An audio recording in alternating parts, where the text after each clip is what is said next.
never used to believe people when they said a place could have a personality, but that was before I spent a night alone at the old self-storage facility, just off Route 17.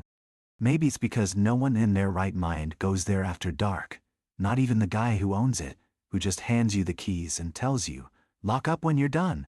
But I needed the extra money, so I agreed to cover a night shift, thinking how bad could it really be? Just a dozen rows of metal doors, a small office, and me. It was dusk when I pulled my car behind the chain-link fence, gravel crunching under the tires.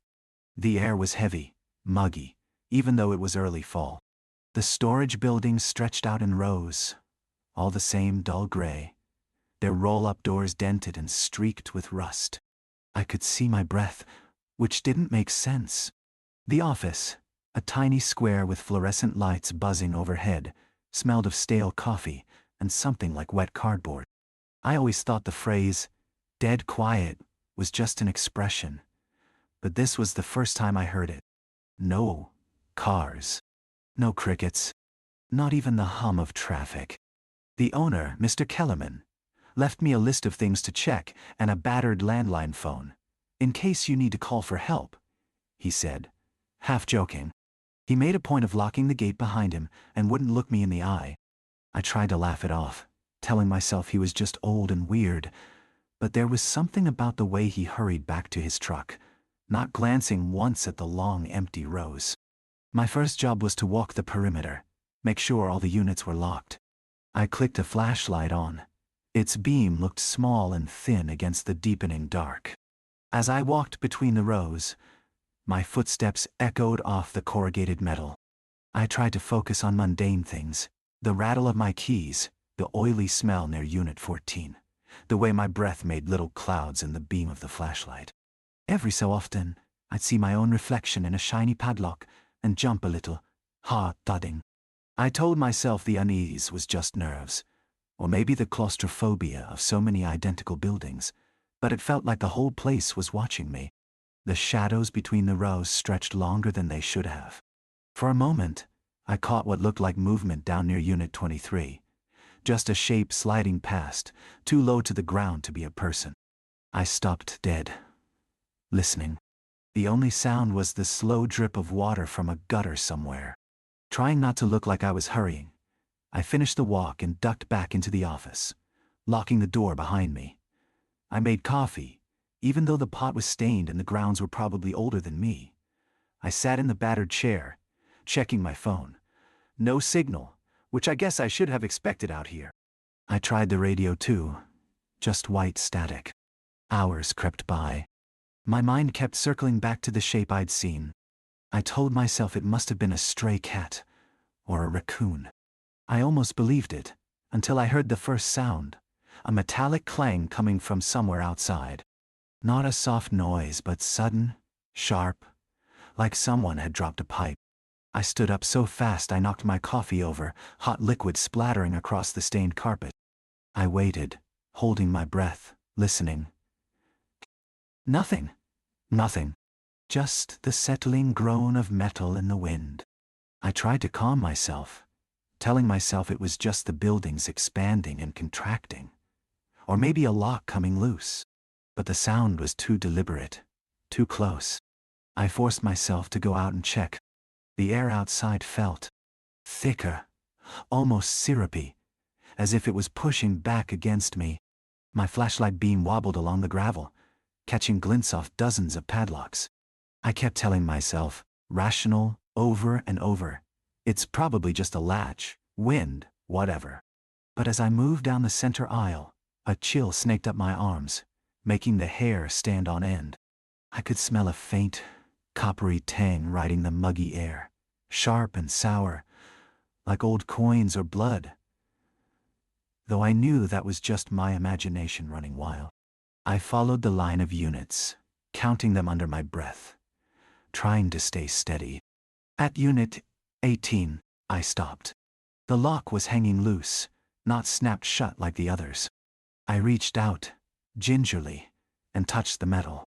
It was ice cold, colder than anything else around it. I looked back over my shoulder. It felt like someone was behind me, watching silently. My tongue stuck to the roof of my mouth. I must have stood there for a good minute, listening. The only sound was my own breathing, too fast, too shallow.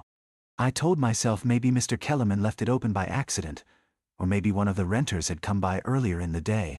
But the more I stared at that lock, the more wrong it felt. It wasn't just open, it was turned the wrong way, facing inside instead of out, like someone had been on the other side. Every instinct screamed not to open the door, but I couldn't just leave it unchecked.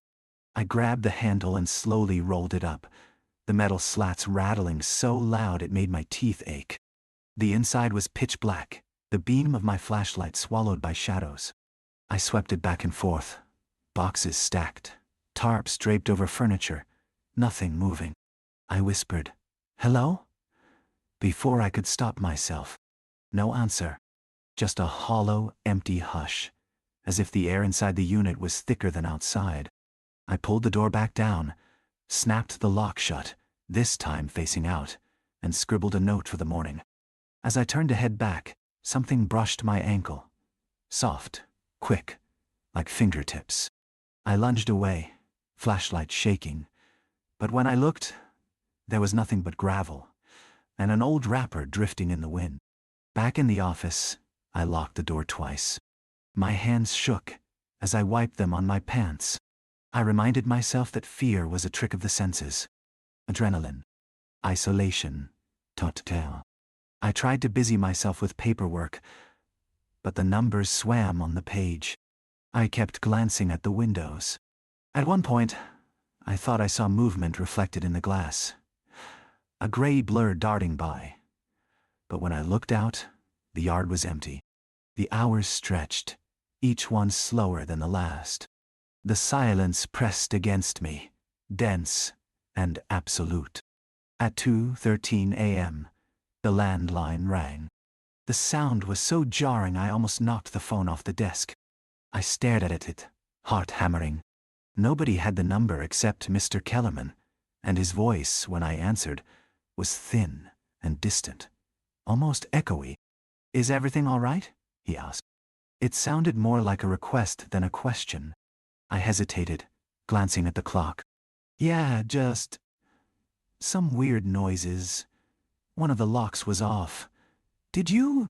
He cut me off. "Don't go outside again. Stay in the office. I'll be there at sunrise." Before I could ask anything else, the line went dead. I tried calling back, but all I got was a faint, rhythmic click, like someone tapping their nails on wood, over and over. I hung up, feeling sweat bead at the base of my neck, despite the cold. I sat back in the chair, staring at the window, willing the sky to lighten. 5 hours until sunrise. I watched the clock tick its slow, measured seconds, each one dragging longer than the last. The walls felt like they were closing in, the hum of the fluorescent light overhead growing louder, almost vibrating in my teeth.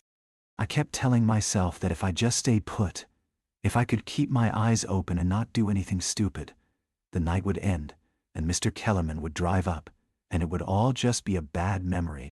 Around 3:30, I started hearing it again.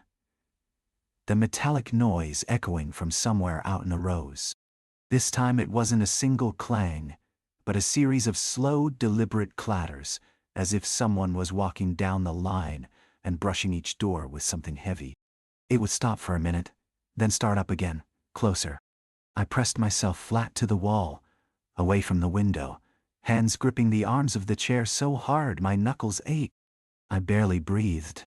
The noise faded for a while, but then I heard something else, a shuffling, almost a dragging sound, soft but steady, just outside the office door. I tried to tell myself it was an animal, a raccoon maybe, but the shuffling was too slow, too heavy.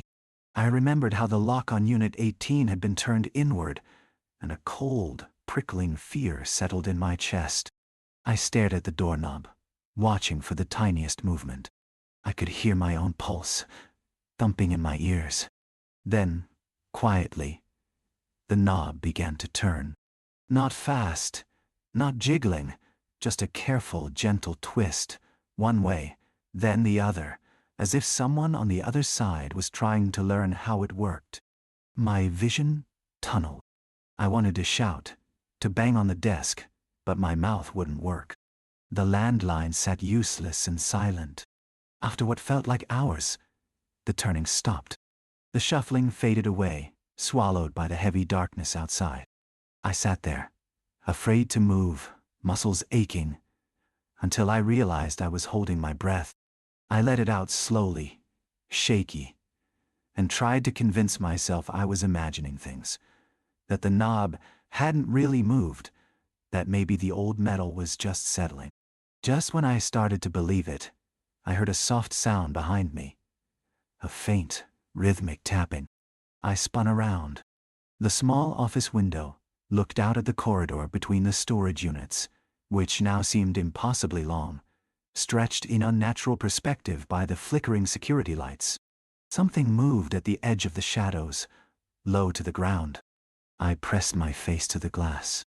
For a split second, long enough to freeze my insides, I saw something crouched at the base of Unit 17. Not a person, not an animal, just a pale shape, thin and angular, knobby elbows tucked to its chest, watching the office with dark, unblinking eyes. I jerked back, stumbling over the chair. When I looked again, the space was empty. Just the harsh white floodlight and the glinting padlocks. Perfectly still. I told myself, over and over, that it was a trick of the mind, a shadow, a pile of old blankets. But I couldn't shake the memory of those eyes. They hadn't blinked, not once. The next hour passed in broken fits of alertness, every tiny creak and sigh of the building twisting my thoughts into knots. At one point I was sure I heard breathing. Not mine, something thin and papery, just on the other side of the door. I pressed my ear against the wood, barely daring to inhale. The breathing stopped a moment I listened for it, as if it knew. At last, sometime after 5, the sky began to pale. The